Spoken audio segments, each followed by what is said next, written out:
Bonjour à tous, nous allons commencer dans quelques instants.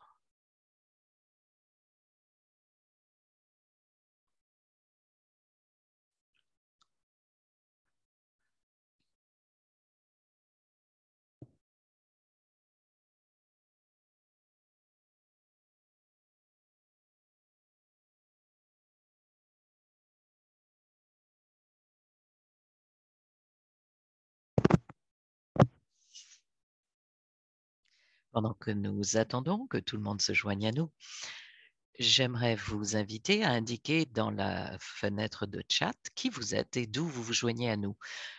Veuillez vous assurer que vous sélectionnez votre canal linguistique. Pour choisir, cliquez sur l'icône en forme de MapMonde qui vous fera choisir entre le canal français et le canal anglais. Vous pourrez alors couper le son du canal original. Par ailleurs, vous pouvez également décider si vous souhaitez ou non lire les sous-titres pendant la session. Vous devriez voir ces sous-titres automatiquement, mais sinon, vous pouvez les sélectionner en cliquant sur l'icône avec les deux C qui se trouvent à la base de l'écran Zoom. Si vous souhaitez dissimuler les sous-titres par la suite, choisissez la même icône et choisissez Hide Subtitle, dissimuler les sous-titres à partir du menu qui va arriver. Ces sous-titres sont générés à l'aide d'une fonction automatique de Zoom et ne sont pas forcément à 100% exacts. Sur la plateforme Zoom, les sous-titres ne sont pour le moment disponibles qu'en anglais. Donc, prenez un instant pour vous inscrire dans la fenêtre de chat pour choisir votre canal linguistique et pour déterminer si vous souhaitez ou non utiliser la fonction sous-titres.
Nous avons également partagé avec vous quelques questions de sondage auxquelles nous vous invitons à répondre pendant que nous attendons que tout le monde se joigne à nous. Si vous voulez les lire en français, le français a été ajouté à la fenêtre de chat, comme vous pouvez le voir.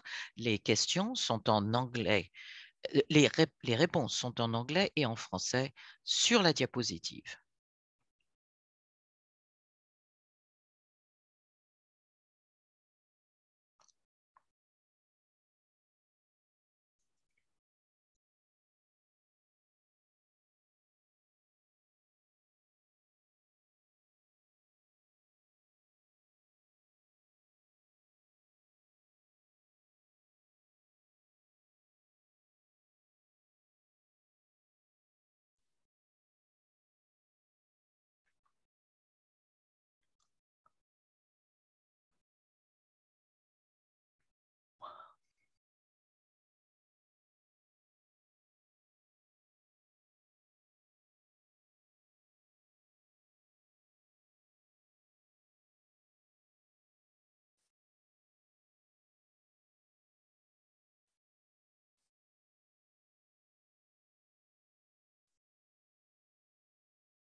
Merci encore de vous joindre à nous aujourd'hui. Je vous souhaite encore une fois tous la bienvenue à la séance d'aujourd'hui.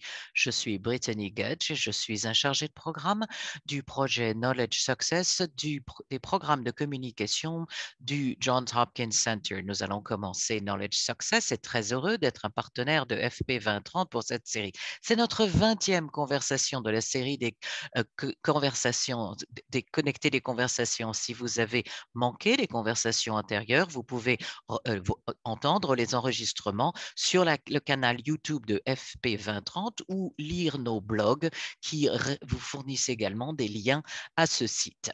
La conversation durera environ 1 heure et nous aurons une discussion avec des questions et réponses avec nos 3 intervenants. La séance est interprétée simultanément en français et en anglais et sera enregistrée en anglais et en français. L'enregistrement sera disponible dans quelques jours. Si vous ne l'avez pas encore fait, veuillez choisir votre canal linguistique en cliquant sur la map monde qui se trouve en bas de votre écran Zoom. Cela vous permettra d'opter pour le canal français ou anglais. Vous pourrez alors clore le son du canal original. Vous avez tous besoin de sélectionner une langue pour pouvoir écouter tous nos intervenants. Je vous rappelle pour ce qui concerne les sous-titres que vous pouvez choisir ou non si vous souhaitez les lire pendant la séance. Vous devriez les voir automatiquement, sinon sélectionnez-les en cliquant sur l'icône avec 2 C. Si vous souhaitez les dissimuler par la suite, rappuyez sur la même icône et sélectionnez Hide Subtitles sur le menu qui apparaît. Ces sous-titres sont générés en utilisant une fonction automatique de Zoom et ne sont pas forcément à 100% précises et pour le moment ne sont disponibles qu'en anglais. Les participants verront leur micro coupé pendant la durée de la conversation. Si vous avez des questions pour nos intervenants, veuillez les taper dans la fenêtre de chat alors que vous suivez. Mes collègues et moi assurerons la modération de cette fenêtre de chat et nous transmettrons autant de questions que possible.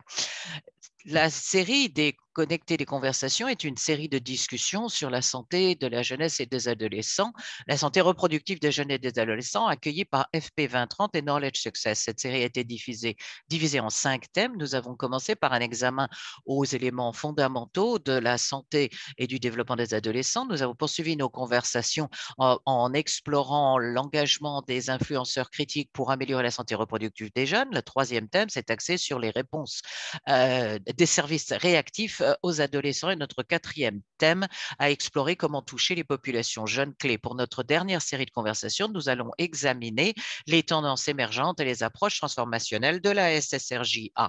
Nous sommes ravis d'avoir cette dernière série de conversations et nous allons commencer avec une discussion sur l'étendue des programmes de SSRJ. Avant de présenter le modérateur, j'aimerais que nous regardions les réponses aux questions du sondage. Quand vous pensez à la mise à échelle, qu'est-ce que cela signifie pour vous? Étendre la mise en œuvre d'un groupe particulier à un groupe plus large dans la même communauté, étendre la mise en œuvre dans une communauté à une autre communauté, étendre la mise en œuvre dans une province ou un district à une autre province ou district, étendre la mise en œuvre dans une province ou un district ou à une mise en œuvre nationale, ou tout ce qui précède ou aucune de ces réponses. Deuxième question. La mise à l'échelle d'un programme de SSRJA nécessite, et la plupart d'entre vous ont choisi tout ce qui précède. Cela inclut le financement, la direction et la supervision, l'engagement des parties prenantes et le suivi et l'évaluation. Enfin, la 3e question, j'ai déjà effectivement mis à l'échelle un programme de SSRJA dans mon travail et il semble que la majorité d'entre vous ait dit non ou incertain. C'est intéressant et nous allons pouvoir en parler de manière plus approfondie pendant la discussion, voir comment procéder à ces extensions des programmes dans le cadre de vos différents environnements. Je vais maintenant vous présenter le modérateur de la séance d'aujourd'hui. Laura Guéron est le président de Partners in Expanding Health Quality and Access, une organisation à but non lucratif basée aux États-Unis et membre du secrétariat ExpandNet. Pendant sa carrière d'une décennie, elle a travaillé à l'Université du Michigan, collaboré avec l'OMS et ses collègues de l'Amérique latine sur la mise en œuvre de l'approche stratégique pour le renforcement des politiques et programmes de santé reproductive et travaillé avec les collègues chinois sur le projet de qualité des soins. En 2003, elle a contribué à la fondation d'ExpandNet, qui est un réseau mondial de santé publique et de professionnels de la santé publique et du développement qui cherche à faire progresser la science et la pratique de l'extension des programmes. Depuis la cofondation de Partner in Expanding Health Quality and Access en 2005, elle a organisé et facilité un grand nombre de réunions à échelle et édité un livre sur les études de cas ayant été portées à l'échelle et été le co-auteur de plusieurs guides et articles examinés par les pairs sur l'intensification des programmes qui sont tous disponibles gratuitement sur le réseau ExpandNet. Aujourd'hui, elle co-préside une communauté mondiale de pratiques sur les approches systématiques à l'intensification de 2013 à 2020 et maintenant préside le groupe de travail technique sur la santé de la communauté mondiale de pratiques sur les résultats des développements de l'intensification. Elle fournit un soutien dans ce contexte depuis 2007 à un grand nombre d'initiatives de développement mondial et de santé publique en Asie, en Afrique, en Amérique latine, avec le soutien de la Fondation Bill et Melinda Gates, la MacArthur Foundation, l'USAID et bien d'autres. Bonjour à tous. Bonjour, quelle que soit l'heure à laquelle vous soyez aujourd'hui pour connecter ces conversations. Nous voulons faire progresser la SSRJA et nous voulons étendre ces programmes. Dans ma propre carrière, nous en avons parlé depuis une trentaine d'années. Ce qui m'intéresse donc, c'est de voir qu'un si grand nombre d'entre vous, en fait, ont eu une expérience en la matière. Je suis heureuse de dire que nos trois orateurs le font, c'est leur expertise, leur domaine d'expertise. Je suis ravie qu'on nous ait rassemblés pour que nous puissions vous parler des leçons tirées de l'extension de ces programmes et puis vous fournir un soutien dans votre réflexion d'approche à cette tâche relativement complexe. Ce n'est jamais facile d'étendre un projet, de le mettre à une autre échelle. Il y a des défis particuliers lorsque l'on travaille sur un projet de SSRJA et d'améliorer la vie des jeunes. Je suis donc absolument ravie de vous présenter nos orateurs. Je vais commencer par le docteur Galina Lesko. Galina est née et vit dans la République du Moldova, en Europe de l'Est. Elle a été élevée dans une famille moldave russe et parle le roumain, le russe et l'anglais, comme un grand nombre de personnes de cette région du monde. Elle est gynécologue obstétricienne avec un intérêt particulier professionnel dans la gynécologie juvénile, l'endocrinologie reproductive, la planification familiale et le développement de services de santé réactifs aux besoins des jeunes. Elle est le fondateur de l'ONG Health for Young Association et dirige une des premières séries de centres de santé qui soient ouvert aux jeunes dans le pays, Neovita, qui est actuellement le centre de ressources nationales pour les services de santé en faveur des jeunes. De 2011 à 2021, elle a coordonné le projet Moldova-Suisse Healthy Generation Scaling Up Youth-Friendly Health Services in the Republic of Moldova. Elle est l'auteur et le co-auteur d'un grand nombre de documents normatifs, d'études stratégiques dans le domaine de la santé des adolescents et de la santé reproductive et est le principal chercheur de l'équipe de recherche nationale HBSC de l'OMS.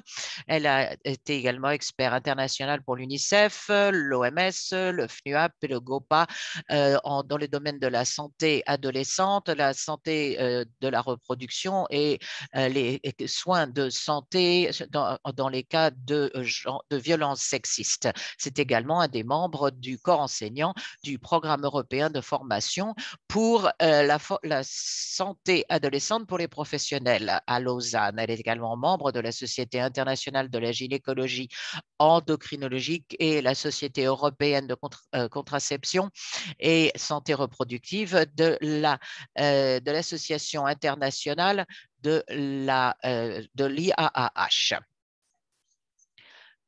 Brandon Hayes est un expert principal en santé de la facilité de financement mondial. Il appuie les efforts et les travaux de cette facilité sur la santé et les droits de santé reproductive et sexuelle. C'est également le point de contact pour l'engagement de la facilité en Ouganda, en Éthiopie, en Afghanistan avant de rejoindre la Banque mondiale. Il a passé 8 ans à travailler avec MSI Reproductive Choice, où il a dirigé la prestation de services au secteur privé pour les interventions de santé sexuelle et reproductive. Il a commencé sa carrière travaillant sur la prévention du VIH et les efforts d'atténuation de l'impact au Swaziland. Il est basé à l'heure actuelle à Kampala et avec son partenaire, le docteur Kari Golitko, et leurs enfants Kalen et Lila. Le dernier intervenant est Adenike Essiet. Adenike est la cofondatrice et la directrice exécutive de l'AHI, qui est l'Action Health Incorporated, une organisation à but non lucratif consacrée à la promotion de la santé et des droits de la santé reproductive et sexuelle des jeunes au Nigeria.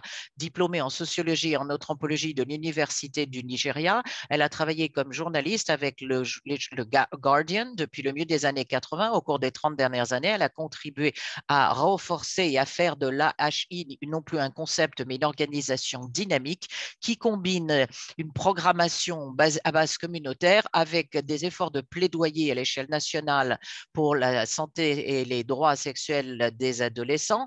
Elle a joué un rôle fondamental dans la mobilisation d'une sensibilisation nationale et d'action pour le développement et l'adoption d'un cursus national sur la vie de la famille et l'éducation en matière de VIH qui est utilisé à l'heure actuelle dans les écoles nigérianes. Elle a également travaillé au sein du groupe de travail technique sur la santé des adolescents du Nigeria, le groupe international de travail sur la sexualité et la politique sociale et l'équipe d'experts de l'UNESCO qui a développé les guides techniques internationaux sur l'éducation sexuelle. Elle est le lauréat de Fellowship Ashoka International pour les innovateurs publics et de l'inaugural Joan B. Dunlop Award pour son travail remarquable pour la promotion de la santé sexuelle et reproductive et les droits des adolescents au Nigeria. Je suis ravie d'animer cette discussion. J'aimerais ajouter, si vous le permettez, d'après les conversations qui précèdent, je crois savoir que la fenêtre de chat, c'est vraiment une boîte à trésors pour toutes vos idées, vos suggestions, pour guider la discussion, les questions. Il y en a que nous avons pour lancer, bien sûr, la discussion, mais nous nous tournerons très rapidement vers vos propres questions. Il s'agit d'une excellente opportunité pour obtenir la réponse des experts à vos questions, donc n'hésitez pas à en tirer parti. Nous allons donc commencer la conversation en réfléchissant et en demandant à nos panélistes de nous dire ce qui, selon eux, est une composante nécessaire, une activité nécessaire, un besoin fondamental pour pouvoir étendre de manière efficace les programmes de SSRJA de vos différentes perspectives et de vos différents points de vue. Je vais commencer maintenant peut-être en demandant à l'un de nos trois intervenants de parler. Peut-être souhaitez-vous commencer, Adenike?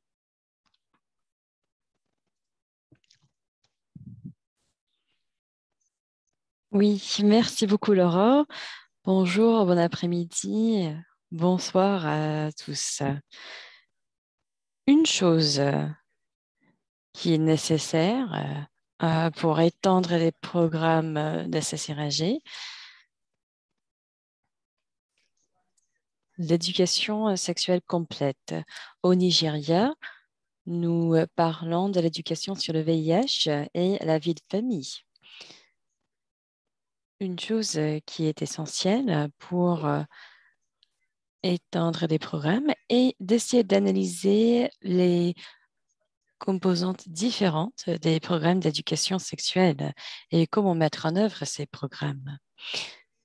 Il faut penser à la formation des enseignants. Il faut déjà une politique pour la formation, pour l'éducation. Nous avons établi des objectifs et après, il faut élaborer une politique pour diriger ces programmes. Dans un pays comme le Nigeria, il faut penser au niveau national. Parce que tout d'abord, il faut développer un cadre de politique pour l'éducation sexuelle. Après, il faut penser aux composantes différentes, la formation des enseignants, les ressources, les matériels nécessaires pour les enseignants ainsi que pour les élèves, les, la salle de classe, les écoles, un système de suivi et d'évaluation et un moyen d'avoir des retours sur information. Comment ça se passe avec les programmes? Comment ça se passe avec l'éducation? Est-ce que cela fonctionne bien ou pas? Je pense que tout ceci est essentiel. C'est un bon point de départ d'essayer d'analyser les différents points de service. Comment fournir cette éducation aux jeunes? Merci, Adenike. C'est vraiment une très bonne réponse pour lancer notre conversation aujourd'hui. Oui, vous avez raison. C'est vrai que peut-être c'est quelque chose auquel chaque personne qui travaille dans ce domaine n'y pense pas. Vous avez beaucoup d'éléments, beaucoup de composantes. Si vous voulez vraiment réussir cette mise à l'échelle, et vous avez un très bon exemple au Nigeria. Vous avez écrit des articles qui sont vraiment intéressants. J'espère que nos participants pourront les lire plus tard. Galina, vous avez quelque chose à ajouter?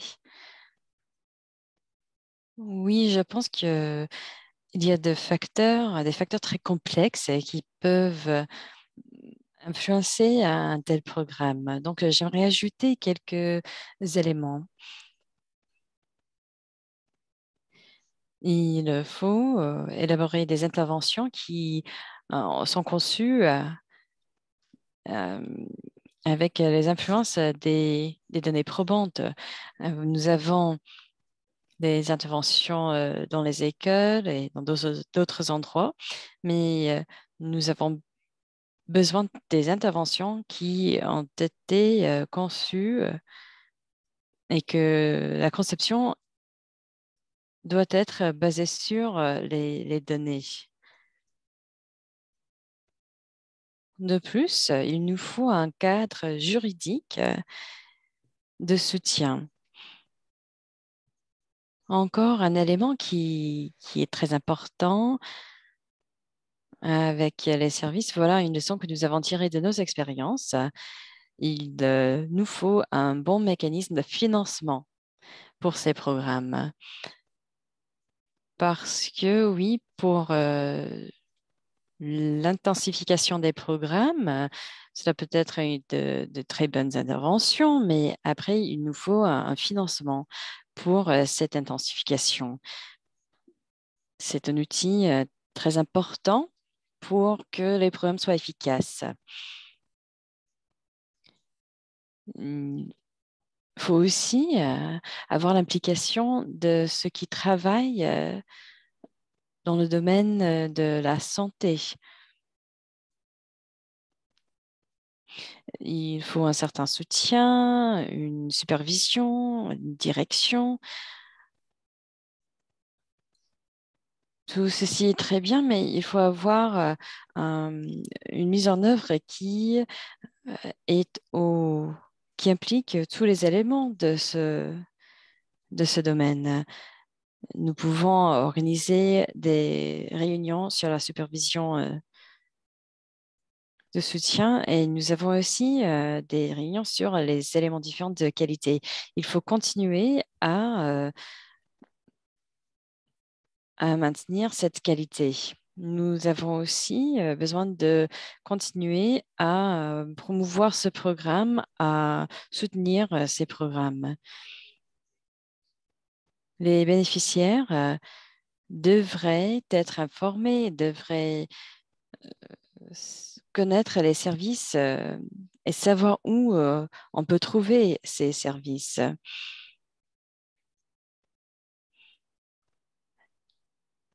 Oui, il est très important d'avoir une bonne communication avec la communauté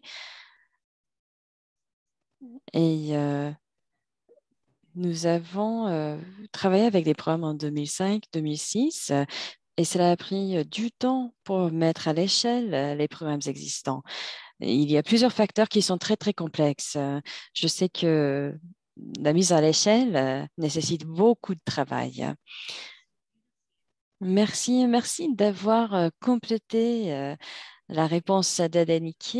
Et je pense que maintenant, Brendan, Galina, Niké ont toutes les deux parlé du besoin de financement. Et peut-être que vous pouvez parler un peu de cet élément de financement et ainsi que d'autres éléments.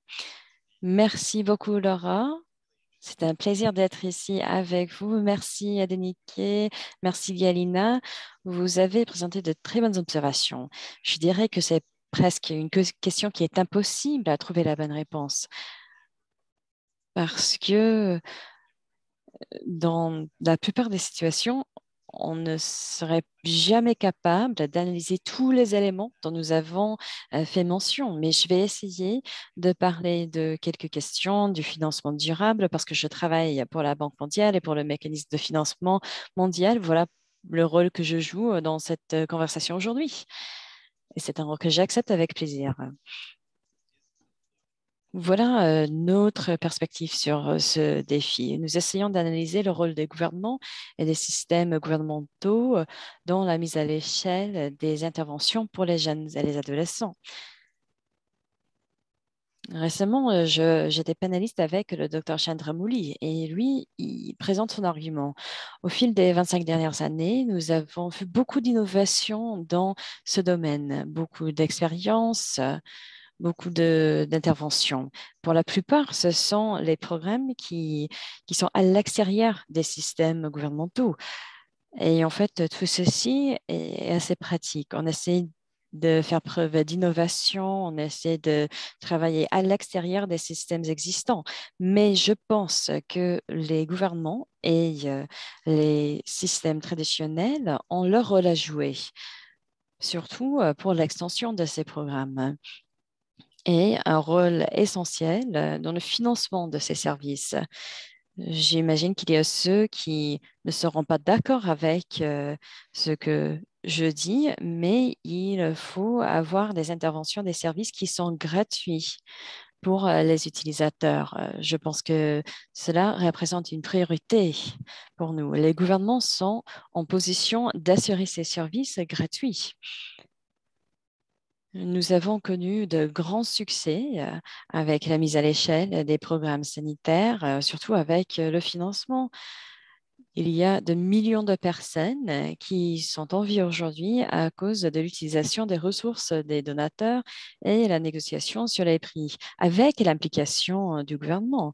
Mais tout ceci n'a pas commencé avec le financement durable. Cela a commencé même avant l'arrivée de ce financement durable. Mais il est très important de penser à tout cela. Travailler sur les interventions pour la santé des jeunes et des adolescents, il faut réfléchir, il faut penser à l'implication des gouvernements. Et je pense que cela peut répondre aux questions posées par Galina sur la qualité, parce qu'il faut avoir des systèmes tout autour de, de ces interventions pour assurer la qualité. Je vais m'arrêter là, mais je pense qu'il faut toujours réfléchir, il faut penser à, au- à la qualité, au gouvernement. Je pense que cela représente une grande occasion pour nous. C'est quelque chose que nous n'avons pas encore vu dans beaucoup de pays. Comment assurer le rôle du gouvernement dans ces interventions?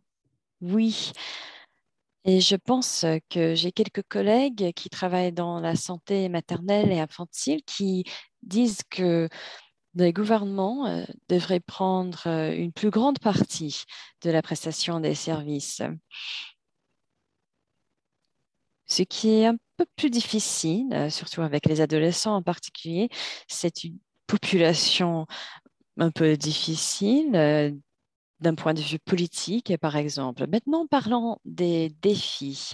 Voilà où nous pouvons apprendre encore plus. Brennan a parlé du fait que nous avons besoin d'un financement durable. Galina a parlé du besoin des preuves et des données probantes. Oui, parfois nous pouvons avoir des difficultés en travaillant avec des gouvernements parce qu'il y a une certaine hésitation à cause de la réponse du public, par exemple. D'une extension d'un programme. J'aimerais bien parler avec Gali de vos expériences surtout avec les questions d'éducation sexuelle et ce que vous avez dit, Niki, sur l'éducation sexuelle nationale au Nigeria. Vous avez appris beaucoup sur les défis qui sont liés à ce processus. Donc, je vais demander à Niki, pouvez-vous me parler de ce que vous avez vu comme succès et les défis?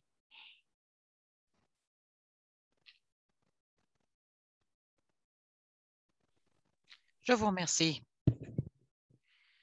J'ai commencé par sourire lorsque vous avez parlé des défis de travailler avec différentes personnes, même lorsqu'il y a un degré de confiance.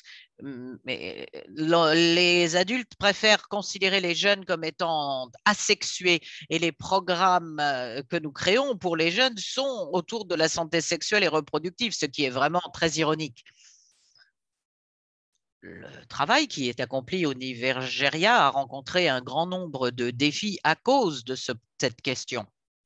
Le travail au Nigeria, les plaidoyers ont commencé plus de 10 ans avant que le gouvernement ne reconnaisse qu'il fallait une politique en place. Une grande partie du travail a été faite à la fin des années 80 jusqu'en 1999, où finalement le gouvernement a enfin dit, d'accord, à cause de l'épidémie de VIH et son impact sur les jeunes, il est nécessaire de mettre en place un cursus qui examine cette question dans le secteur de l'éducation. Des directives politiques ont été fournies, mais cela ne s'est pas converti immédiatement en une mise en œuvre car il a fallu rassembler toutes les parties prenantes, parvenir à un accord pour aller de l'avant. Et il y a deux grandes questions dont j'aimerais poser qui étaient les grands défis. Brandon nous a parlé de la question du financement. C'est un gros problème pour l'expansion des programmes au Nigeria. Et bien sûr, les défis systémiques que vous avez, même si vous avez un bon programme qui est prêt à être étendu. Donc, je vais commencer par le bon programme qui est prêt à être lancé et à être étendu. Les directives politiques étaient en place au Nigeria. Nous, nous avions eu du succès à engager différentes parties prenantes dans le secteur de l'éducation, au niveau du gouvernement, à l'extérieur du gouvernement. Tout ça, c'est très utile. Mais il y a d'autres grandes questions. Laissez-moi vous donner des exemples. Tout d'abord, la disponibilité d'enseignants formés au Nigeria, où nous avons des millions de jeunes qui ont besoin d'avoir accès à cette éducation. Comment former les enseignants? Comment les éduquer en éducation sexuelle? Comment peuvent-ils l'enseigner quand eux-mêmes ne connaissent pas le cursus? Comment les former? Ça a été pour nous l'un des plus grands défis auxquels nous nous sommes heurtés. À cet égard, la formation dans le domaine de l'éducation sexuelle n'est pas si facile que cela. Ce n'est pas simplement une question de contenu de l'information, c'est aussi une question des valeurs et des préjugés éventuels que les enseignants amènent avec eux. Donc, il y a eu des ateliers de formation mis en place au niveau pilote. Lorsque le moment est venu de passer à la mise en œuvre, les gens ont dit comment pouvons-nous quitter l'école pendant 15 jours pour apprendre à former? Qu'est-ce qui arrive aux enfants à l'école pendant qu'on n'est pas là? C'était un gros problème. Les ressources qui auraient permis que cela se produise, outre les problèmes logistiques, et de savoir comment obtenir les ressources pour soutenir un tel programme pendant 2 à 4 semaines. Au moment où on en a parlé au niveau national, nous avions accès aux ressources du Fonds mondial pour le VIH. Les réactions ont été non, on ne peut pas le faire, ce n'est pas possible. Nous allons aller de l'avant, nous allons créer des diapositives, organiser la formation pendant 4 semaines et on élimine les questions de clarification des valeurs fondamentales. Vous pouvez imaginer que ça n'est pas vraiment bien passé. Il faut déterminer, ce n'est pas aux administrateurs qu'il faut déterminer les valeurs et les ressources. Donc, c'est une question de gestion qui a vraiment besoin d'être réglée. Et il y en a bien d'autres. Il y a bien des informations dont je peux vous faire part avec des liens, un grand nombre d'études de cas publiées par l'UNESCO sur la manière dont nous avons procédé au Nigeria. S'il vous plaît, Adenike, oui, je crois que nous tirerions tous parti d'en apprendre davantage sur l'expérience du Nigeria. La transition dont vous parlez, simplifier ce qui avait déjà été testé pour le mettre à échelle, c'est un processus naturel de la stratégie. Mais dans certains cas, ce qui fonctionnait bien dans un contexte limité ne se prêterait peut-être pas à fonctionner dans un contexte plus vaste. Cela se produit souvent. Nous essayons de concevoir des programmes qui fonctionnent et nous pouvons dire oui, ils fonctionnent, mais nous ne les concevons pas forcément d'une manière qui permette de les étendre. Et vous avez vraiment pris le taureau par les cornes, si je puis dire, pour voir ce qui pouvait être modifié, ce qui ne pouvait pas l'être, et certaines des choses qui, selon vous, ne pouvaient pas être modifiées, dont la clarification des valeurs a quand même été abandonnée. Et vous avez dit ça ne s'était pas très bien passé. Ben voilà le genre de choses qui peuvent poser des difficultés au niveau du processus d'expansion. Et il faut que nous arrivions à trouver la solution pour maintenir l'intégrité du programme lorsque nous l'étendions. C'est l'un des programmes les plus fréquents auxquels le problème les plus fréquents auxquels nous nous heurtions. Brandon, peut-être pourriez-vous nous parler un peu de ces programmes? Peut-être y a-t-il des simplifications, des compromis en termes de qualité ou d'autres défis sur lesquels vous aimeriez attirer notre attention, peut-être? Oui, bien sûr. Je suis très intéressé par les exemples qu'a donnés à Denike. Au début, on part du principe que pendant la phase pilote, c'est une incubation de l'intervention parfaite. Et c'est cette intervention parfaite que vous pourrez après développer pour l'étendre. Et la réalité de l'expérience, quand il s'agit d'une expansion à une plus grande échelle, c'est que c'était beaucoup plus compliqué que cela. Les choses se sont mal passées, elles ont dû être remaniées.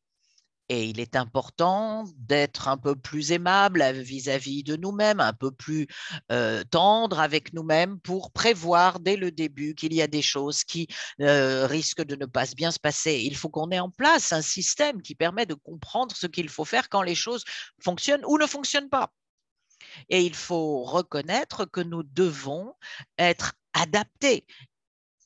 Ceci ne peut pas aller au maximum. Adenike, selon vous, les interventions demeurent-elles efficaces malgré les adaptations que vous avez dû y apporter? Je crois que dans une grande mesure, le succès venait du fait que les ressources fournies par cette enveloppe de financement a permis une expansion à l'échelle de pratiquement tous les États de la fédération, ce qui n'aurait pas pu se produire sans ces financements. Jusqu'à ce stade, les financements s'étaient limités à quelques fondations privées comme la fondation Ford et bien d'autres, il y a un moment, il y a eu la fondation David Lucille, Packard, qui sont intervenus, les engagements du gouvernement étant de s'assurer qu'il y ait des enseignants, parce que les enseignants des écoles publiques sont toujours rémunérés par le gouvernement. Donc ça, c'est une contribution très importante du gouvernement, puisque nous n'avions pas besoin, nous, de trouver des financements pour les enseignants. Mais en étendant les délais reçus et le contenu, cela a pris un temps considérable.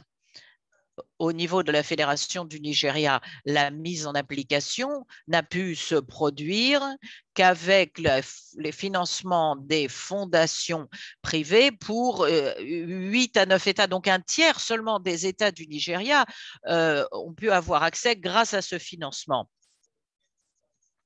Donc jusqu'à ce stade, c'était quelque chose de quand même très utile. Mais il y a beaucoup d'insuffisantes. Il y a des enseignants dans les salles de classe qui restent avec leurs préjugés et ont des limites quant à ce qu'ils comprennent de ce qu'est la sexualité et surtout de ce que les jeunes ont besoin de savoir. On ne peut pas dire si c'est suffisamment utile ou si ce n'est pas utile. Donc, cela a procédé et cela a donné lieu à une réaction massive qui a permis aux conversations d'inclure le plus grand nombre de jeunes possible. Ça, c'est quelque chose que tout pays souhaiterait avoir l'opportunité de faire. Mais alors que nous avons vu qu'il y avait des opportunités de cours de recyclage, d'intervention demandées, de plus en plus de personnes apprenaient beaucoup d'enseignants apprenaient ce qu'ils ne pouvaient pas apprendre dans les manuels scolaires formels. Donc ça, c'est la réponse à votre question, Brandon.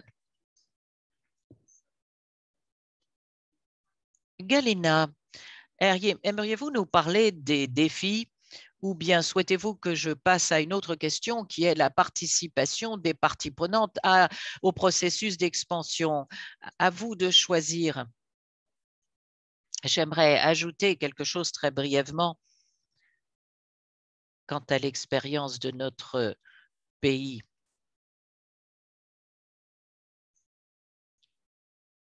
Les services sont pratiquement entièrement financés avec le service de santé familiale, qui est une porte ouverte du système.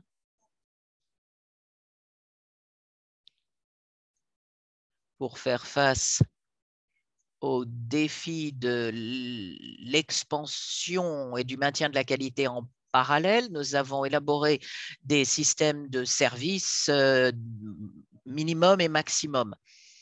Par exemple, pour les médecins de famille, ils pouvaient voir ce qui était des services plus limités et d'autres pour des services plus vastes. Nous avons organisé un cadre normatif et un autre grand défi pour nous, ce sont les ressources limitées. Bien sûr, le Moldova est un des pays les plus pauvres de l'Europe, malheureusement. Et même dans ce contexte, nous procédons à une surveillance et l'évaluation permanente des services.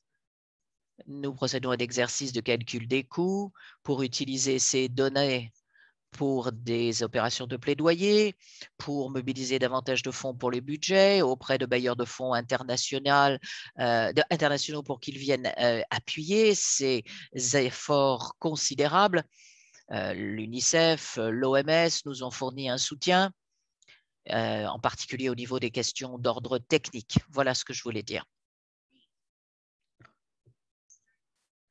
Je crois que tout le monde commence à comprendre que l'expansion d'expérience a des points communs d'un pays à l'autre lorsque l'on examine le tableau le plus vaste, le fonctionnement du système. Pour mobiliser ce système, le système d'éducation notamment autour des mesures d'intervention. Donc, d'après vous, qui doit intervenir dans ces processus d'expansion? Vous avez tous mentionné différentes parties prenantes, mais maintenant, regardons de manière plus détaillée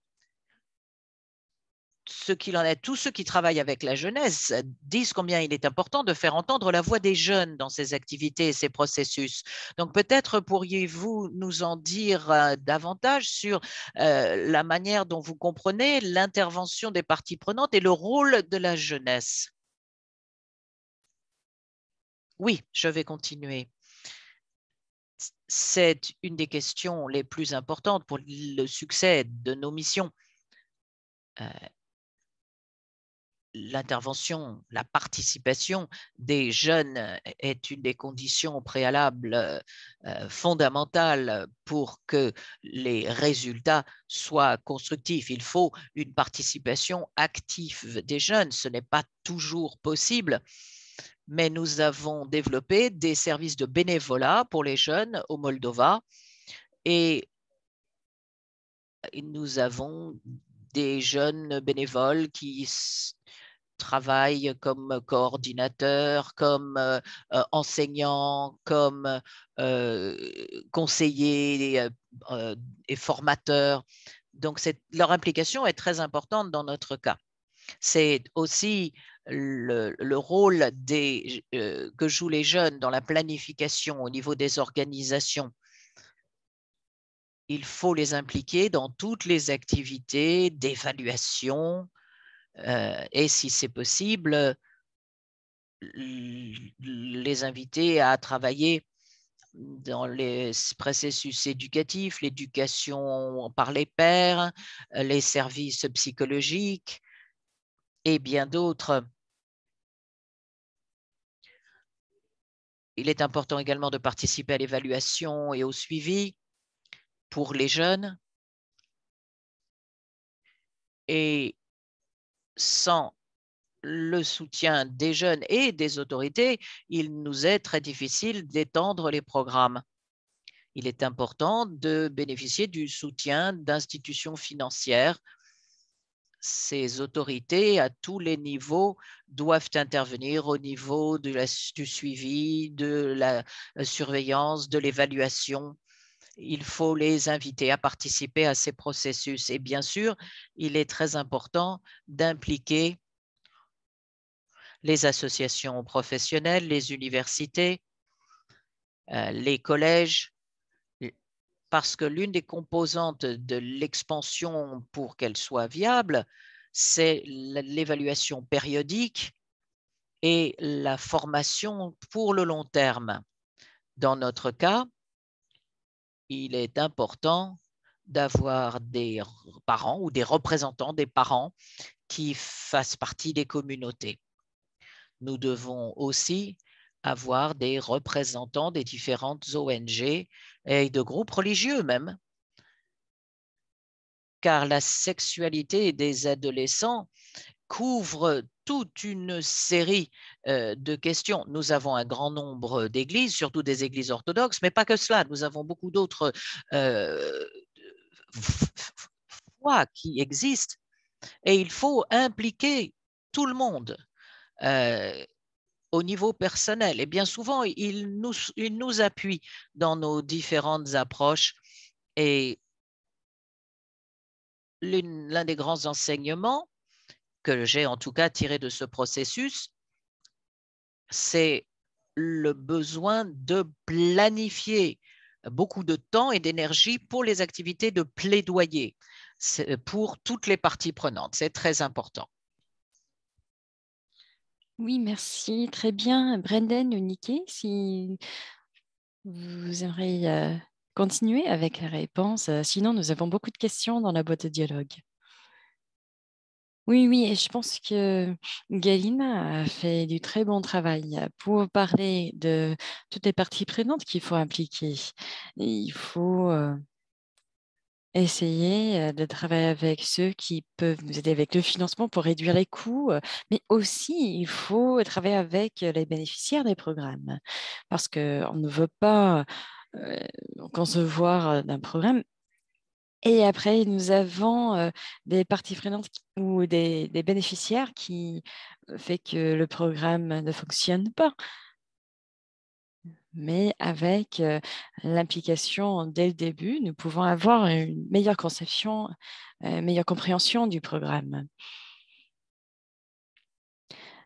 Il faut aussi essayer de concevoir des programmes qui sont axés sur l'éducation, les ressources existantes. Et il faut aussi faire attention à la qualité et comment assurer la qualité. J'ai vu qu'il y avait une question dans la boîte de dialogue Comment assurer l'implication des jeunes et des adolescents et comment est-ce qu'on peut les impliquer dans le développement d'un cursus scolaire? Et comment peuvent-ils contribuer à ce qu'on va enseigner? Je pense que c'est une question fondamentale. Oui, le fait d'assurer cette éducation aura des implications pour des incidences sur la vie actuelle des jeunes. Il nous faut répondre à la réalité de la vie de cette population. Pour la mise en œuvre, avec un programme, je vais parler d'un exemple. Euh, Avec le processus de la mise en œuvre, nous avons reconnu qu'il y avait quelques difficultés. Nous avons identifié une bonne occasion. Nous avons noté qu'il y avait un déficit de ressources pour les étudiants. Souvent, dans le système scolaire, nous n'avons pas assez de matériel. Donc, voilà une opportunité pour nous au Nigeria. Nous avons constaté qu'il n'y avait pas les ressources pour les jeunes, pour les élèves. Il nous fallait un guide, un manuel scolaire avec ces informations. Quelque chose, cela peut nous aider avec les processus de développement. Voilà ce que nous avons fait. Nous avons demandé à la population cible, qu'aimeriez-vous voir dans ces programmes? Quelles sont les informations dont vous avez besoin? Ici, j'ai le guide qui est ici avec moi. J'espère que vous aurez l'occasion de le regarder un jour. C'est le guide pour le Nigeria. Nous avons constaté qu'avec les cursus existants, il n'y avait pas d'interaction. Et ici, dans ce guide, nous avons des activités pour les jeunes, nous avons de l'encouragement pour les interactions avec les jeunes avec ces informations. Nous avons, par exemple, les informations sur le fait qu'un jeune garçon a les mêmes droits qu'une jeune fille. Dans la salle de classe, nous avons parlé du fait qu'il faut accorder l'occasion aux garçons de poser leurs questions aussi. Dans ce guide, nous avons parlé du fait qu'il faut donner l'occasion aux jeunes de poser leurs questions. Il faut les encourager à poser leurs questions. Donc, nous avons quelques moyens différents que nous pouvons utiliser pour assurer ces leçons. Merci, merci à Niket d'avoir partagé ce guide que vous avez développé au Nigeria. Nous arrivons bientôt à la fin de notre discussion. Cela a été une discussion très intéressante, mais j'aimerais poser une dernière question. C'est une question sur les, hum, l'efficacité et comment est-ce que les gouvernements peuvent assurer le succès de ces programmes parce que nous pouvons utiliser les analyses coût-efficacité pour encourager l'implication des bailleurs de fonds. Brandon, je pense que c'est une bonne question pour vous. Oui, en fait, je pense que encore une fois, c'est une question qui est très difficile à trouver une bonne réponse. Je ne pense pas que c'est juste une chose. Ce n'est pas tout simplement dire que nous allons améliorer l'éducation des jeunes filles. Je pense que euh, pour convaincre les donateurs, il faut avoir des solutions adaptées au contexte. Pour chaque pays, nous aurons une stratégie différente. Nous avons plusieurs partenaires qui investissent dans des programmes intéressants. Je pense que si nous pouvons présenter plus de données sur la qualité des interventions adaptées aux populations cibles, je pense que nous aurons plus de succès. Avec la COVID-19, avec le contexte de la pandémie, nous avons fait face à plusieurs défis pour la population jeune, pour les adolescents. Et cela a aussi créé des changements dans des flux d'investissement de la part des gouvernements. Je pense que cela aura un effet sur les parties prenantes qui sont souvent des bailleurs de fonds pour ce genre de programme, pour les programmes de santé sexuelle et reproductive. Nous avons besoin des principes fondamentaux qui ont été présentés par Adenike et par Galina. Ces principes sont essentiels aux programmes existants. Il ne faut pas essayer de tout faire en même temps. Cela ne veut pas dire que nous ne pouvons pas faire des expériences ou que nous ne devrions pas essayer d'aller au-delà des limites, mais je pense qu'il faut d'abord avoir une masse critique de soutien pour les interventions. Il faut aussi assurer que nos interventions touchent au sujet essentiel. Oui, merci beaucoup. Et je pense qu'en fait, cela va nous emmener au début de cette discussion où nous avons parlé de comment mettre à l'échelle ces programmes. Kalina a parlé de l'implication des parties prenantes et Adenika a parlé de la même chose avec l'implication des parties prenantes pour former et pour influencer les programmes et les interventions. Si vous concevoir d'un programme pour un système et en utilisant les ressources existantes qui font déjà partie du système, vous aurez un modèle à suivre. Vous aurez une mise à l'échelle qui peut fonctionner dans le contexte. Et avec ceci, nous pouvons dire voilà comment nous pouvons aller, comment nous pouvons avancer, franchir la prochaine étape. Comme nous avons dit au début, il faut aussi avoir le cadre politique en place. Voilà ce qui va créer euh, le terreau fertile pour ces programmes. Comment, dans des pays différents, nous avons des moments différents où nous pouvons influencer ces politiques. Par exemple, au Nigeria, il y avait une augmentation des cas de VIH. Il y avait plus de cas de VIH et cela nous a permis de créer ce cadre politique. Donc, il nous faut identifier les vulnérabilités et les changements dans des situations spécifiques. C'est vraiment dommage qu'il faut mettre fin à cette conversation. Je sais que nous pourrions continuer pendant des heures, mais voilà, ce qui est très intéressant avec cette conversation, nous essayons d'encourager des personnes de penser à la mise à l'échelle dans cette optique de la promotion des programmes d'SSIRGA. Et maintenant, je vais passer la parole à Brittany.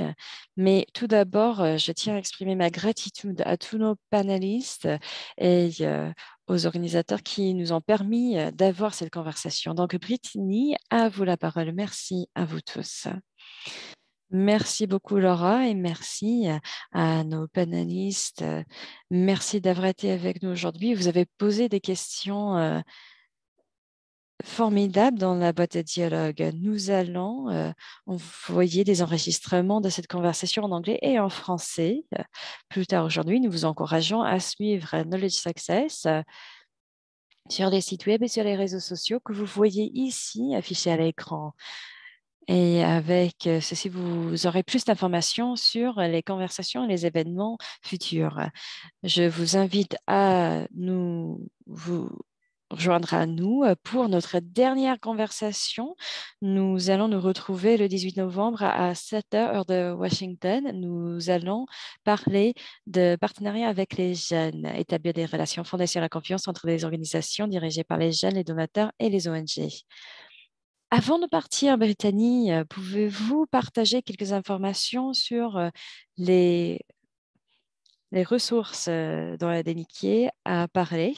Oui, bien sûr, nous allons envoyer un récapitulatif de la conversation d'aujourd'hui avec les liens aux enregistrements. Nous allons bien sûr ajouter des liens aux ressources qui ont été mentionnées pendant cette conversation. Donc, vous pouvez continuer à regardez vos boîtes mail pour ce message avec les liens et les informations.